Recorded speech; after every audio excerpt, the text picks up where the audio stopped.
देवताओं ने ब्रह्मा जी से प्रार्थना की, महाराज तारकासुर का उपद्रव बढ़ता चला जा रहा है, भगवान शिव के कोई संतान अब तक नहीं हुई है, क्या करें कैसे करें। तब भगवान ने कहा चिंता मत करो, ब्रह्मा विष्णु संपूर्ण देवता भगवान के निकट पहुंच गए और भगवान के निकट जैसे ही पहुँचे हैं भगवान शिव की स्तुति की है। भगवान शिव कंदरा से बाहर पधारे हैं और यज्जातम तज्जातमेव प्रस्तुतम श्रुतामराः शिवरेतस्खलितम शिवरेतस्खलितम वीर्यम को गृहीष्यति मेधुना। भगवान शिव ने कहा हे देवताओं, हम संतान उत्पत्ति का संकल्प कर ही रहे थे, तब तक तुम लोगों की आर्त पुकार हमारे कान में पहुंच गई। अब मेरा अमोघ तेज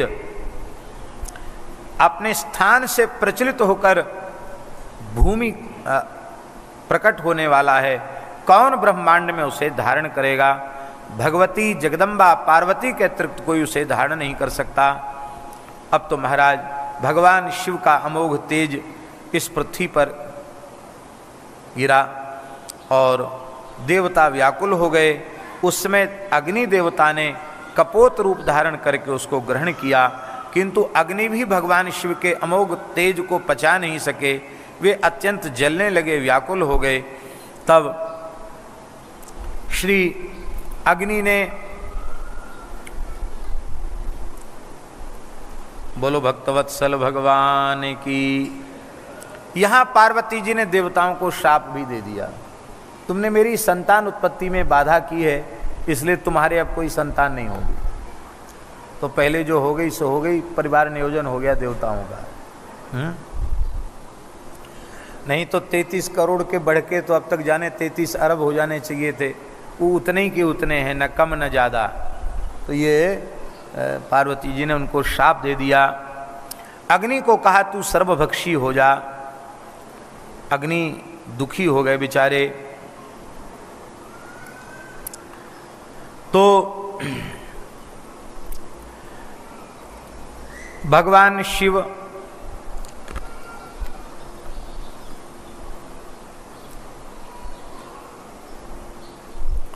देखो, अग्नि को देवमुख कहा गया। क्या कहा गया? देवताओं का मुख अग्नि है, इसलिए अग्नि ने उसे धारण किया। इसका मतलब वो संपूर्ण देवताओं के भीतर पहुंच गया।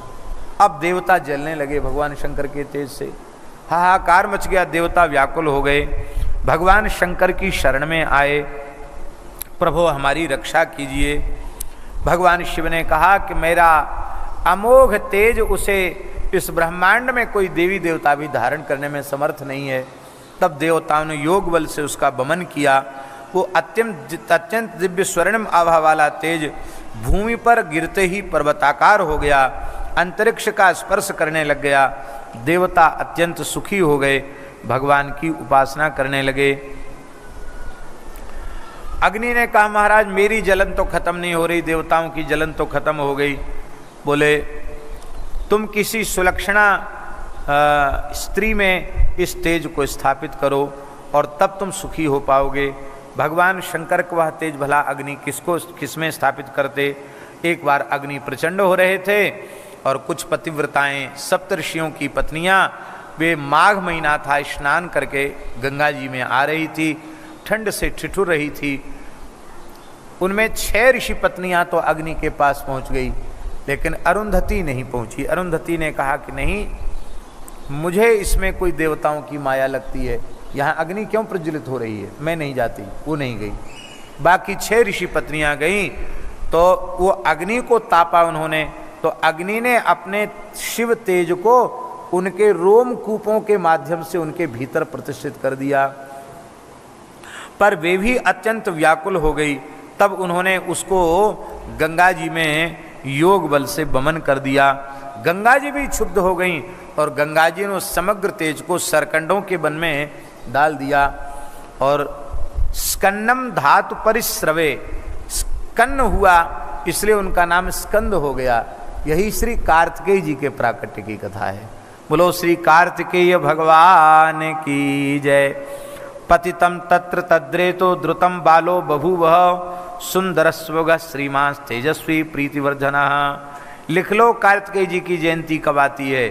मार्ग मासे सिते पक्षे तिथौ षष्ठ्यां मुनीश्वर प्रादुर्भवो भवत्तस्य शिवपुत्रस्य भूतले। अगहन मास के शुक्ल पक्ष की षष्ठी तिथि को शिवपुत्र के रूप में भगवान कार्तिकेय जी इस धरती पर आए। बोलो कार्तिकेय भगवान की। यह बात याद रहेगी कि विवाह पंचमी के दूसरे दिन है, अगहन शुक्ल पंचमी विवाह पंचमी के दूसरे दिन कार्तिकेय भगवान का प्राकट्य हुआ है। कार्तिकेय भगवान की उपासना करने वाला काम विकार से शून्य हो जाता है, ब्रह्मचारी हो जाता है, जितेंद्रिय हो जाता है। भगवान शंकर बड़े आनंदित हो गए। पार्वती के पयोधरों से दूध टपकने लग गया। महाराज जी वो बालक रुदन कर रहा था। उसी समय श्री वो 6 ऋषियों की पत्नियां जिनको ऋषियों ने त्याग दिया था, बाद में फिर स्वीकार किया, पहले त्याग दिया उनको, तो 6 ऋषि पत्नियां बोली मैं दूध पिलाऊंगी। उनका कृतिका नाम हुआ, मैं दूध पिलाऊंगी, मैं दूध पिलाऊंगी। आपने 6 मुख धारण कर लिए, 5 मुख और बना लिए। बोले एक साथ 6 माताओं का दूध पीऊंगा। एक साथ सबका दूध पिया और ये षणमुख हो गए। कृतिकाओं ने इनको दूध पिलाया, इसलिए उनको कार्तिकेय यह नाम उनका पड़ गया। बोलो भक्तवत्सल भगवान की जय। विश्वामित्र जी आ गए वहां। बालक स्कंद ने कहा कि आप हमारे जात कर्म संस्कार कराइए। दूध तो हमने जन्म लेती बालक दूध पीता कि नहीं, हमारे संस्कार कराइए। विश्वामित्र जी बोले अभी तो हम तपस्या कर रहे हैं, हमको ब्रह्मर्षि पद मिला नहीं है, अभी प्रयास में हैं हम तो क्षत्रिय, हम कैसे कराएं आपका संस्कार। तब उन्होंने कहा कि मैंने तुम्हें अपने पुरोहित के रूप में स्वीकार कर लिया है, अब तुम निश्चित ब्रह्मर्षि पद प्राप्त करोगे। ब्रह्मा जी और वशिष्ठ आदि ऋषि सब तुमको ब्रह्मर्षि के रूप में स्वीकार करेंगे। ये सबसे पहले तो अपने पुरोहित जी को आशीर्वाद दिया इन्होंने, और श्री विश्वामित्र जी महाराज ने आपका सारा संस्कार संपन्न कराया। महाराज जी बड़ी सुंदर शोभा हुई। अग्निदेव प्रकट हो गए, उन्होंने चुंबन किया और पुत्र नाम से संबोधित किया। अग्नि ने अपनी शक्ति प्रदान कर दी और शक्ति को लेकर के कार्तिकेय क्रौंच पर्वत पर चढ़ गए, पर्वत को विदीर्ण करने लगे। अब तो महाराज 10 पद्म राक्षस आ गए, पर सबको उन्होंने नष्ट कर दिया। इंद्र आया, इंद्र ने युद्ध करने के लिए इंद्र आया। बालक हैं, अभी 4-5 दिन के ही बालक हैं कार्तिकेय जी। इंद्र आया और इंद्र जब युद्ध करने आया तब कार्तिकेय जी ने अपने दक्षिण कोख से एक पुरुष को प्रकट कर दिया। ये उनका शाख नाम का गण था। बाएं कुख से विशाख नाम के गण को प्रकट कर दिया और इंद्र ने फिर हृदय में प्रहार किया तो नैगम नाम के गण को प्रकट कर दिया, पर आपका बाल बांका नहीं हुआ। इंद्र का वज्र व्यर्थ हो गया। स्कंद, शाख, विशाख, नैगम ये चारों महापुरुष प्रकट होकर के इंद्र को मारने के लिए दौड़े। इंद्र घबराया बेचारा, इंद्र भागा।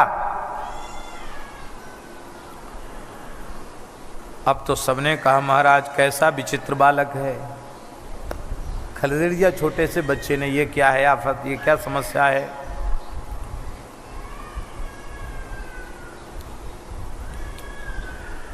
कार्तिकेय जी की माताएं कृतिका भी मानी गई, पार्वती भी मानी गई, गंगा जी भी माता मानी गई, धरती भी माता मानी गई। ऐसा जिसने इनका पोषण किया, जिन्होंने इनके जन्म में जिन जिन का सहयोग हुआ, सबके सब देवता कहे गए इनके।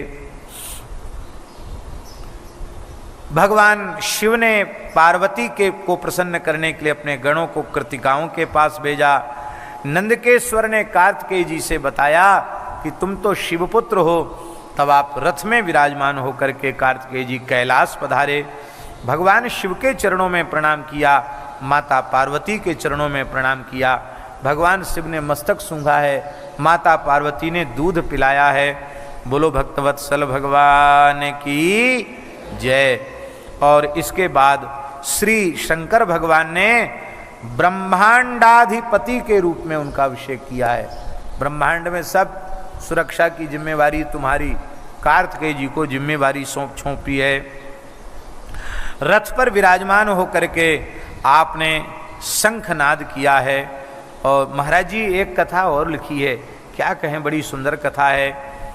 भगवान शंकर ने कार्तिकेय जी को गोद में बिठाया तो शंकर जी के गले में बासुकी नाग पड़े हुए हैं।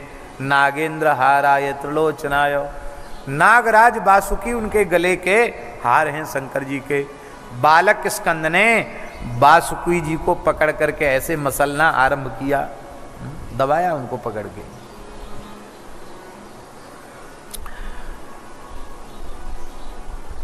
बेचारे नागराज बासुकी भी कुछ नहीं कर सके, परेशान हो गए। शंकर जी ने फिर हाथ से छुड़ाया इनके, जैसे बच्चे पकड़ लेते ना कोई चीज। ब्रह्मा जी बोले चलो कोई बात नहीं, बालक को हमारी गोद में दो। तो महाराज ब्रह्मा जी की दाढ़ी पकड़ के खींचने लगे, तब शंकर जी ने बड़े प्रेम से उनको छुड़वाया। ऐसी विलक्षण विलक्षण सुंदर लीलाएं हैं। ब्रह्मा जी ने यज्ञोपवीत दिया, वेद और वेद माता गायत्री ने कमंडल दिया, ब्रह्मास्त्र दिया, शत्रुनाशिनी विद्या प्रदान की। इंद्र ने ऐरावत नाम का हाथी प्रदान कर दिया, वज्र प्रदान कर दिया, ऐसे सबने दिया। और गरुड़ जी ने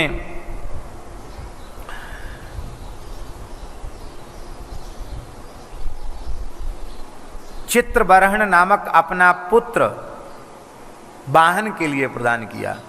गरुड़ जी का पुत्र है मयूर चित्रवाहन, ये मयूर वाहन तब से ये हो गए। और अरुण ने अपने चरणों से युद्ध करने वाला, गरुड़ के बड़े भैया अरुण है ना, उन्होंने चरणों से युद्ध करने वाला एक ताम्रचूड़ नाम का मुर्गा दिया। ये युद्ध में तुम्हारी सहायता करेगा, युद्ध करेगा। ब्रह्मांडाधिपतित्वं ही ददौ तस्मै मुदा हरि चकार तिलकम तस्य समानर्च सुरैः सह। भगवान नारायण ने उनको ब्रह्मांडाधिपति के पद पर उनको अभिषिक्त कर दिया। तब से ब्रह्मांड का पालन करने के कारण, सबके स्वामी होने के कारण कार्तिकेय जी का एक नाम और पड़ गया, स्वामी। क्या नाम पड़ गया? स्वामी कार्तिकेय। इनके आगे स्वामी पद लगता, सबके स्वामी हैं कार्तिकेय जी महाराज। कार्तिकेय जी की लीला बड़ी अद्भुत है। बोलो श्री कार्तिकेय भगवान की जय। सुंदर सुंदर कार्तिकेय जी के चरित्र हैं।